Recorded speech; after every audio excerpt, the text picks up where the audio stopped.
Good morning, brothers, and welcome to the monastery of El Escorial, the palace monastery of El Escorial, built by Philip II.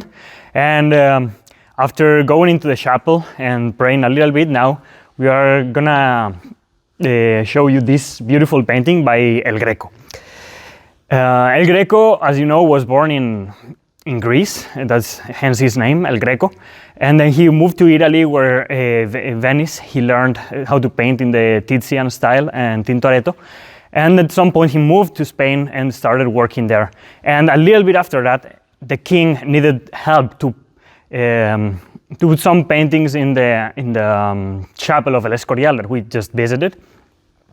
And somebody told him, like, this, here we have this Greek man who's a painter and he can paint it. And so the king commissioned him a painting of the Martyrdom of St Maurice.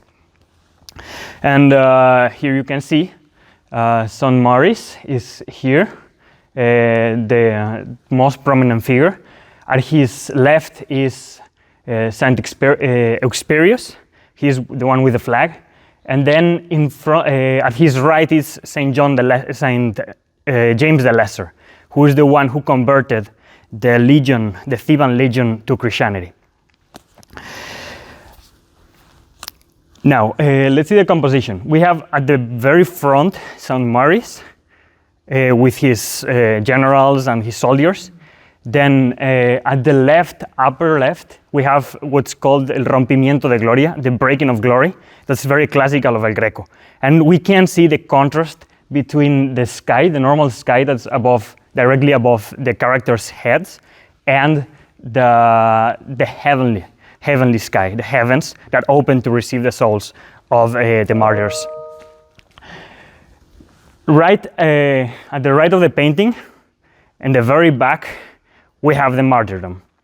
And it's very hard to see because it's pretty small. This is the one who's killing them, and here's St. Maurice again, and like the Thebans being killed one by one.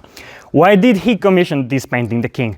Well, because it's the time of the religious wars, and so he saw in these Theban martyrs the example to follow by the Spaniard soldiers who were going to fight against the Protestant Reformation.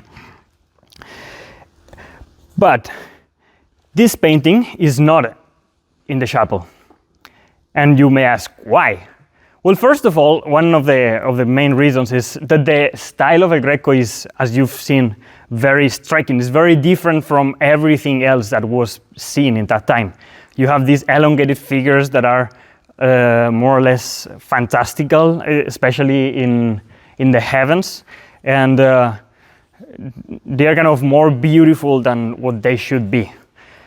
The second reason is that the king had commissioned a martyrdom of the Theban legion, and he got the Theban legion with the martyrdom in the back of the painting. And so the king wasn't very happy about that. And the third main reason is that you can actually recognize some people, some of the nobles of Spain of that time in this painting. You have the Count of Savoy, like right here next to Saint Eusperius, and the Count of Palma here at his right next to St. Maurice.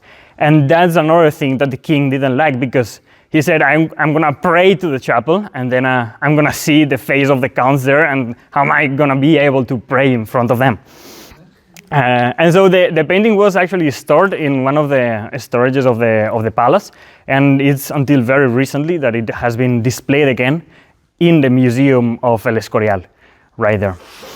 Now, what we can learn about from El Greco in this painting is how he is able, especially, to bring together what's heaven and earth in the same painting, but at the same time keeping this very striking difference of not just the colors, but also the postures, the angles. You see how it's a triangle up there. That's the glory coming from heaven. And we have also to be able to distinguish between heaven and earth in our own lives and be able to see this glory as El Greco was able to see and represent it.